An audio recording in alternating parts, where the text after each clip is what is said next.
이 석 달 동안 이 13개 국가를 무전은 아니죠. 배낭여행처럼 다니면서 뭘 느꼈습니까? 하나 그러니까 마음 총선에서 떨어진 어떤 그 상처와 충격을 극복하기 위해서 가셨을 텐데 어땠어요? 다니다 보면 각 국가별로 네.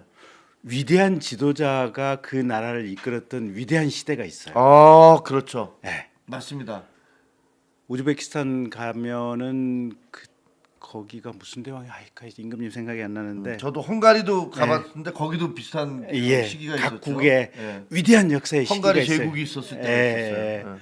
그래서 그 위대한 어떤 빛나는 시기들이 사실은 대한민국이 1945년도에 해방 이후에 우리는 위대한 지도자 몇 분과 대한민국의 위대한 국민들이 역사상 대한민국이 세계 5위에서 한 8위 정도의 강국을 다 만들어 왔잖아요. 그렇죠. K 방산, 네. K 컬처, 맞아요. K 푸드, 이 K로 시작된 모든 것을 만들어 왔잖아요. 맞아요.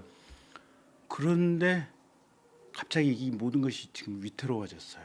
그 12월 3일의 비상계엄 이후에 사실은 누가 얘기한 대로 이 한민족이 위대한 게 아니라 대한민국이 위대하다. 사실은 5천 년 전에 우리가 전 세계에서 이렇게까지 높은 평가를 받고 경제 성장이 이 정도로 돼서 세계 국민의 대우를 받고 온 세계가 K 컬처에 K 푸드에 K 시네마, K 드라마, K 팝 이렇게 존경하는 나라가 된 적이 없었는데 하루아침에 저희가 12월 3일 날 비상계엄으로 인해서 정말 큰 타격을 받았죠. 제가 깜짝 놀랐던 게 우즈베키스탄을 갔는데 네. 우즈베키스탄의 두 번째 도시가 사마르칸트라고 하는 도시가 그렇죠. 있어요. 이 사마르칸트를 갔더니 거기는 대우 자동차 마크를 단 차량이 80%를 도로를 점령하고 있어요. 대우가 초창기에 진입.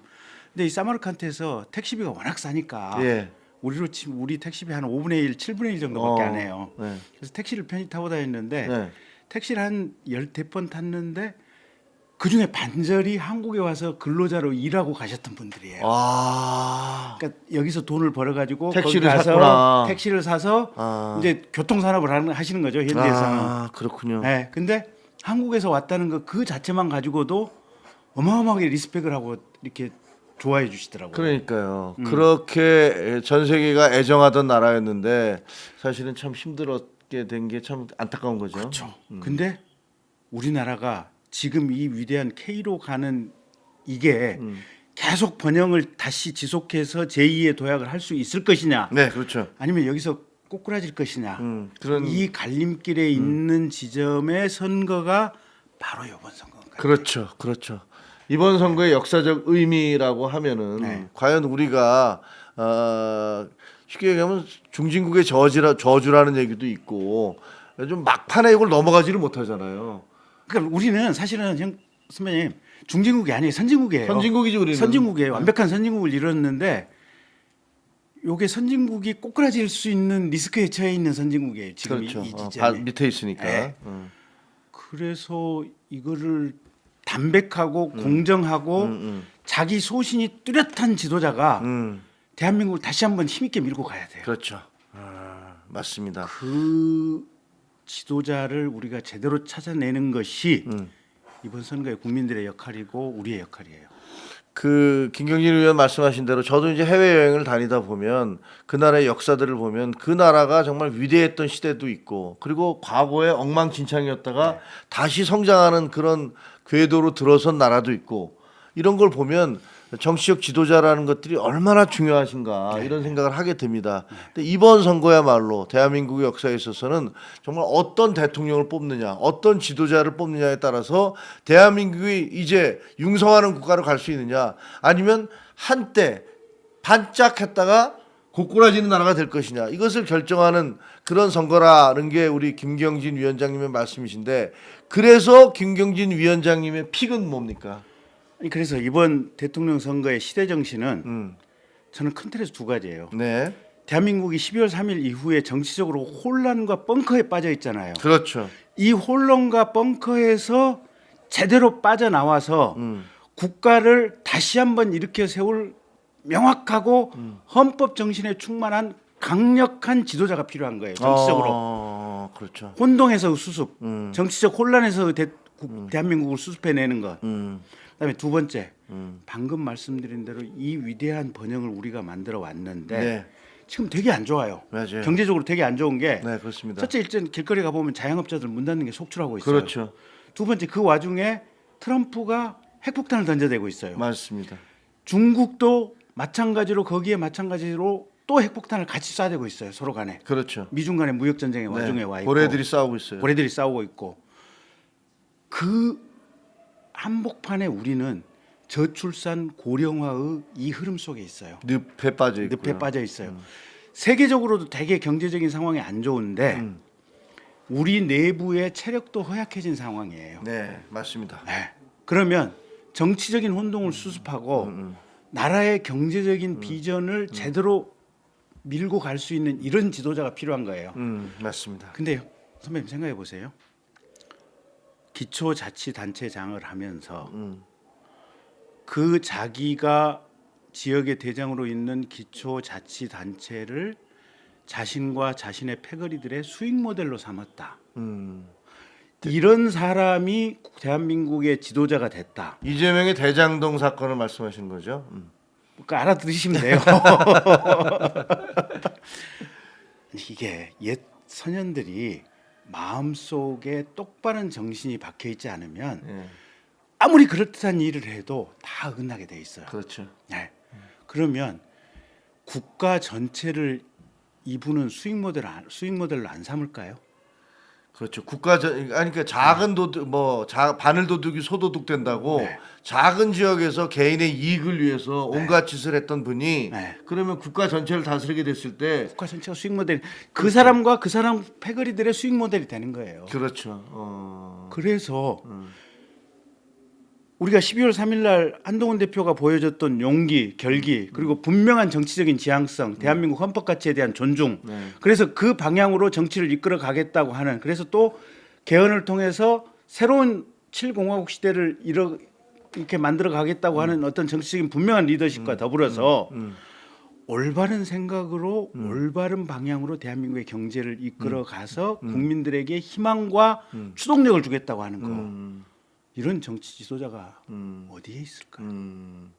그러니까 지금 현재로서 보기에는 결국 이제 우리 김 의원님이 생각하시기에는 한동훈이 우리의 지금 선택일 수밖에 없다라는 말씀을 하고 계시는 거잖아요. 네. 아마 우리 시청자 여러분들 다 비슷한 생각이실 거라고 저는 믿습니다. 그래서 지금 보면 이제 우리가 지금 얘기하고 있는 한동훈 대표가 대구에 내려가 있어요. 네.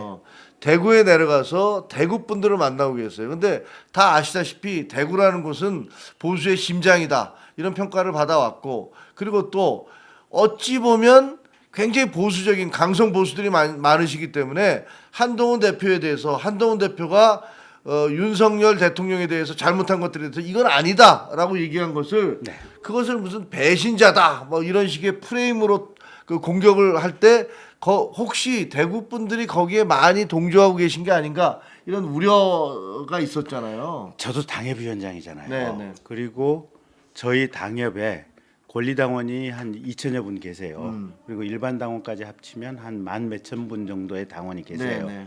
당원들을 하고 만나서 얘기를 해보면 그 전에 박근혜 대통령님에 대한 탄핵을 우리가 막지 못했다고 하는 아쉬움 때문에 자책감이 있죠. 네, 그 자책감 때문에 윤석열 대통령 탄핵을 막아야겠다고 생각하시는 부분들이 꽤나 있었던 것 같아요. 그렇습니다. 네.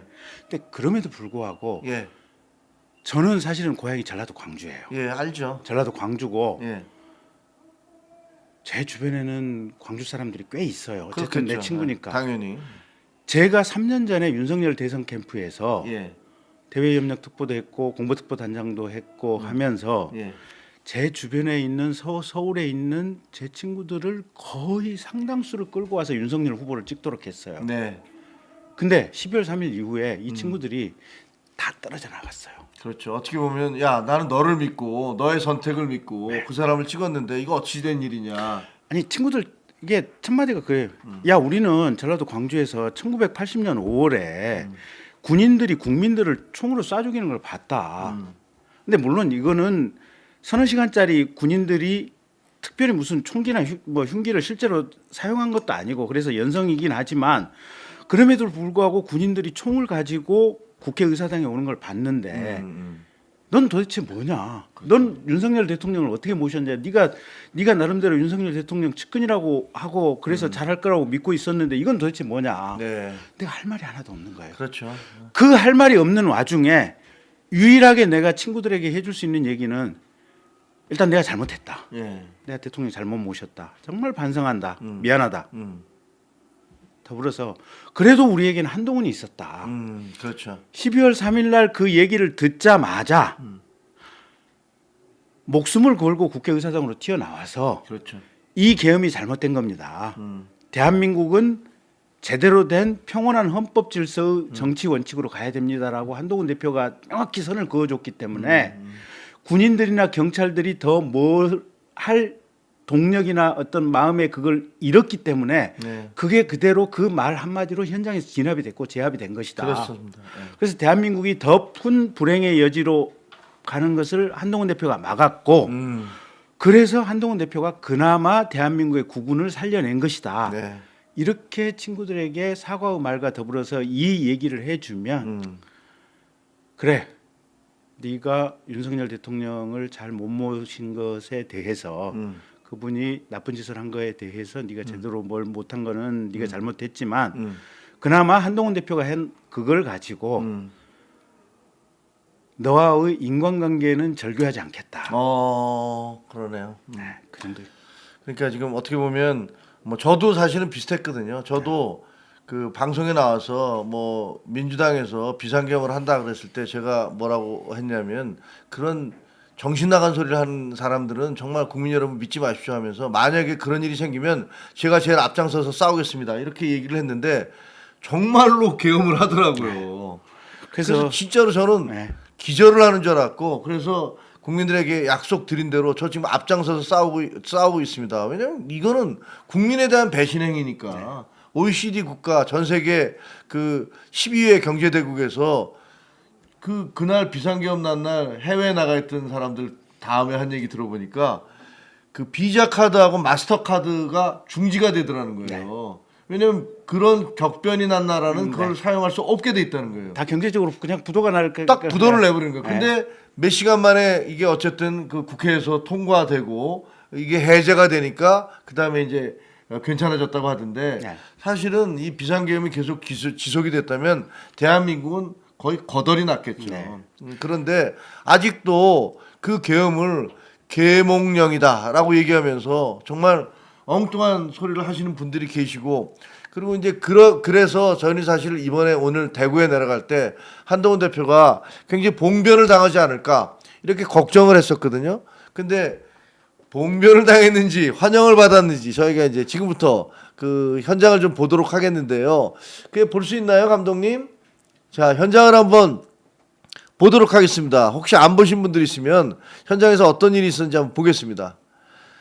예, 저기죠. 저기가 중앙역입니다. 오늘 대구 지하철 참사가 있었던 2003년인가 그러니까 벌써 22년 전인 걸로 기억이 되네요. 그리고 거기서 오늘이 또 이제 세월호가 났던 세월호 참사가 났던 날이기도 해서 안전의 날입니다. 그래서 대구를 방문해서 그 대구 지하철역에 있는 그런 어떤 기념 그 추모 장소 그 추모 장소에 가서 추모를 하고 올라오려고 하는 그런 모습인데 근데 지금 저기서 나오니까 그냥 갑자기 문이 딱 열리니까 그 밖에 어마어마한 대구 시민들이 저기서 이제 환영을 해주신 거예요. 아마 대표도 되게 놀라셨을 거라고 아마 한동훈 후보도 되게 놀랐을 거라고 생각이 듭니다. 이게 화면이 이게 그렇죠. 저 화면이 나오죠. 저기가 이제 역이고 이 역에서 한동훈 대표는 이제 벤처타운을 방문해서 그 젊은 벤처 기업인들과 만날 것이고요. 그다음에 오늘 하이라이트는 저기 지금 이제 장애인하고 같이 앉아서 이야기를 나누는 그런 사진을 찍고 이야기를 나누는 그런 모습인데요. 하이라이트는 오늘 6시에 대구 수성못 여러분 대구 수성못 아시죠? 대구 수성못에서 이 해피워크를 합니다. 같이 걷는 거잖아요. 우리 저 김 의원님 저기 얼마나 나올 거로 예상하세요? 회피협회 인원. 10,000명? 전가 10만 명. 너무 과하다. 대구 인구가 몇인데 이 시간에 평일날 10,000명이 나와. 그건 아니지만 네. 어쨌든 제가 보기에는 진짜 뭐 수천 명은 나올 것 같아요. 나오셔야죠. 예, 그래서 지난번에 그 부산에 갔다 왔잖아요. 네. 부산에 갔다 왔는데 네. 갔다 와서 그러더라고요. 아, 정말 깜짝 놀랐습니다. 네. 이 무슨 뭐 동원한 것도 아닌데. 네.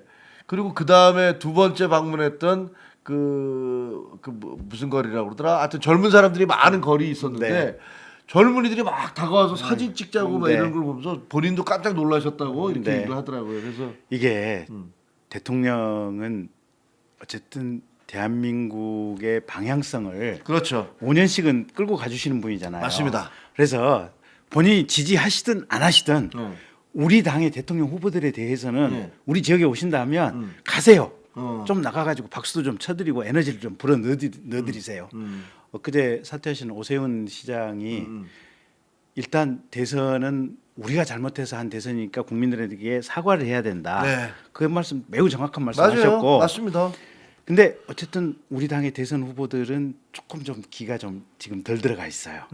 그래서 다들 어느 후보가 오시든지 간에 가서 당원 여러분들 기 좀 불어 넣어주세요. 좋습니다. 네. 근데 이제 제가 보기에는